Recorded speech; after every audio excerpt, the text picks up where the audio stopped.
اور جب بیٹا یا بیٹی پیدا ہوں تو سب سے پہلا حق یہ ہے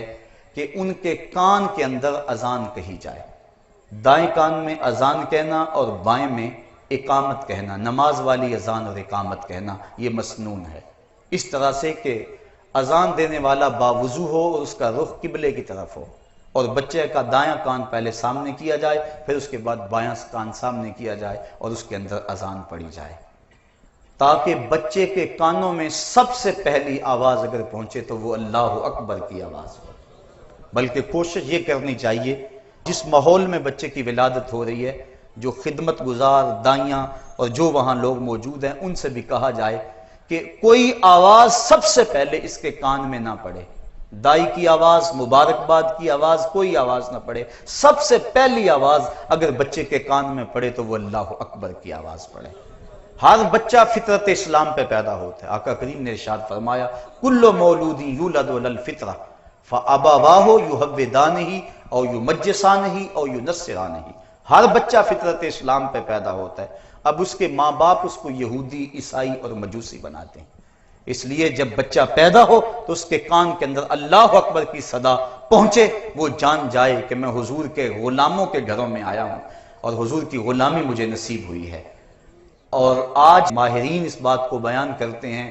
کہ پہلی آوازیں بچپن میں جو بچے کے کانوں میں پڑتی ہیں وہ ان کا فہم نہیں رکھتا، لیکن اس کے باوجود ساری زندگی وہ ان آوازوں سے مانوس رہتا ہے اور اس کے اثرات اس کے دل میں اترتے ہیں۔ تو بچے کے کانوں میں سب سے پہلے اللہ کی بڑائی کی اور حضور علیہ السلام کی گواہی کی آواز پڑے، پھر بچے کو تحنیک دینا، گٹی جس کو کہا جاتا ہے، یہ بھی مسنون ہے۔ موجودہ دور میں کچھ ڈاکٹر اس کی مخالفت کرتے ہیں، لیکن گٹی کے جو فوائد ہیں اس پر بھی ماہرین نے گفتگو کی ہے، اس سے بچے کو بہت سارے فوائد ملتے ہیں اور بچہ فصیح ہوتا ہے۔ وہ شہد یا کھجور لے کے بچے کے تالو پر اس کو مل دیا جائے اور پورے منہ میں اس کو پھیلا دیا جائے، اور اگر کوئی اچھا اور نیک آدمی گٹی دے تو یہ ایک اچھی اور نیک فعل ہے۔ بچہ جب 7 دن کا ہو تو اس کا عقیقہ کرنا مسنون ہے، بچے کے لیے 2 جانور اور بیٹی کے لیے 1 جانور، وہی شرائط جو قربانی کے جانور کی شرائط ہیں، ان کے ساتھ اس کو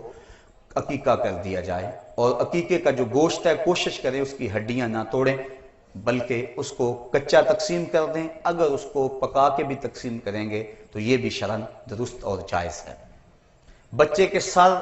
مونڈ دیے جائیں اور بالوں کے وزن کے برابر چاندی یا اس کی قیمت راہ خدا میں خیرات کی جائے، اور جو بال ہیں وہ ضائع نہ کیے جائیں، کسی گندگی کے ڈھیر پہ نہ پھینکے جائیں، بلکہ ان کو کسی پاکیزہ جگہ پہ دفن کر دیا جائے۔ یہ صرف بچے کے بالوں کا مسئلہ نہیں، ہر انسان کے بال ہوں یا ناخن ہوں، یہ انسان کے جسم کا جز اور حصہ ہیں، ان کو کٹوا کے یوں ہی نہیں پھینکنا چاہیے، بلکہ یہ انسان کی عزت اور تکریم ہے کہ اس کو کسی پاک جگہ پہ رکھنا چاہیے یا دفن کر دینا چاہیے۔ اس کے بعد بچے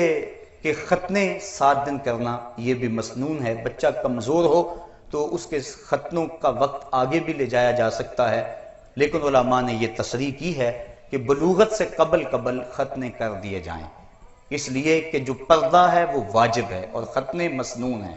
تو سنت ادا کرنے کے لیے ایک واجب توڑنا پڑے گا اگر بلوغت کے بعد ختنے کیے، لہذا بلوغت سے قبل جب چاہیں آپ ختنے کر دیں گے، لیکن بہتر یہ ہے کہ 7ویں دن ختنے کر دیے جائیں۔ ہاں اگر کوئی شخص اسلام لاتا ہے بلوغت کے بعد تو اس کے ختنے اسی وقت کیے جائیں گے۔ حضرت ابراہیم علیہ السلام 80 سال کی عمر میں تھے کہ جب ختنوں کا حکم آیا تو آپ نے بسولے کے ساتھ خود اپنے ختنے فرمائے تھے، تو عمر کے کسی حصے کے اندر بھی ختنے کیے جا سکتے ہیں اگر ختنے نہ ہو سکے ہوں۔ پھر اچھا نام رکھ دینا، یہ 7ویں دن اگر نام رکھ دیں تو یہ مسنون ہے، اس سے قبل نام رکھنا بھی جائز ہے، لیکن مسنون یہ ہے کہ 7ویں دن نام رکھا جائے۔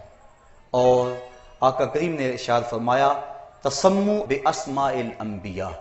اپنے بیٹوں کے نام نبیوں کے ناموں پہ رکھیں، اور پھر فرمایا احب الاسماء، بہترین اور محبوب ترین اسماء جو ہیں وہ اللہ کے ہاں وہ عبداللہ اور عبد الرحمن ہیں، اور پھر یہ بھی ارشاد فرمایا کہ بہترین نام حمام اور حارث ہیں، حمزہ نام کی فضیلت بھی احادیث کے اندر موجود ہے، اور یہ بھی ارشاد فرمایا تسمو بے اسمی، میرے نام پہ اپنے بچوں کے نام رکھو۔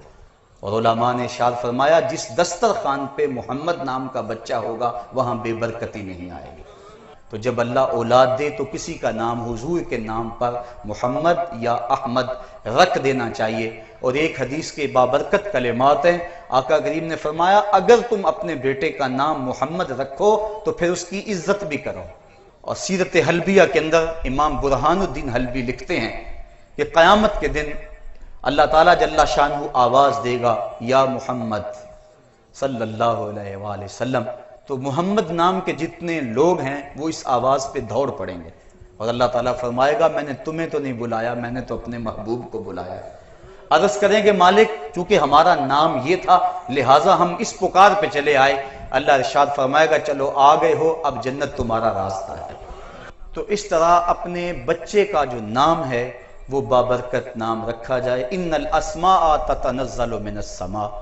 آسمان سے اسماء کی تاثیرات اترتی ہیں۔ آج اس موجودہ دور کے اندر لوگ اس خواہش میں ہوتے ہیں کہ ایسا نام رکھا جائے جو آج تک نہ کسی کا رکھا گیا ہو اور نہ سنا گیا ہو۔ یہ جدت کی خواہش انسان کی فطرت تو ہے،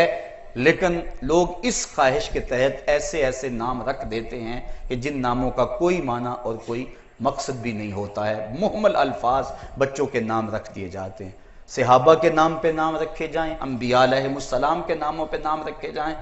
پھر کچھ ناموں سے منع کیا گیا، جن ناموں میں خود نمائی ہو ان ناموں سے منع فرمایا گیا، جس طرح برہ نام سے حضور نے منع فرمایا۔ اسی طرح جو دشمنان خدا و رسول کے نام ہیں ان ناموں سے منع فرمایا گیا، وہ نام نہ رکھے جائیں۔ ہمارے معاشرے کے اندر کیسر اور پرویز یہ دو نام رکھے جاتے ہیں، حالانکہ یہ وہ بدبخت ہیں، ان میں سے پرویز نے میرے آقا کا خط پھاڑا تھا، اس لیے ایسے اگر نام کسی کے ہیں تو ان کو فوری یہ نام بدل دینے چاہیے اور اللہ اور اس کے رسول کی ناراضگی مول نہیں لینی چاہیے۔ تو اچھے نام رکھنے کی برکتیں یقیناً ظاہر ہوتی ہیں۔ جب بچے کی عمر 7 سال ہو جائے تو آقا کریم نے ارشاد فرمایا کہ مرو اولادکم بالصلاۃ وہم ابناء 7 سنین وَاضْرِبُوهُمْ عَلَيْهَا وَهُمْ أَبْنَاءُ 10 سنین وَفَرِّقُوا بَيْنَهُمْ فِي الْمَضَاجِعِ، فرمایا جب تمہارے بچوں کی عمر 7 سال کو پہنچے تو ان کو نماز کی طرف کھینچ کے لے جاؤ، انگلی لگا کر مسجد کا راستہ دکھاؤ، بچیوں کے لیے گھروں میں مصلی بچھواؤ، اور اگر 10 سال کے ہو جائیں اور نماز نہ پڑھیں تو فرمایا ان کو مار کر نماز پڑھاؤ۔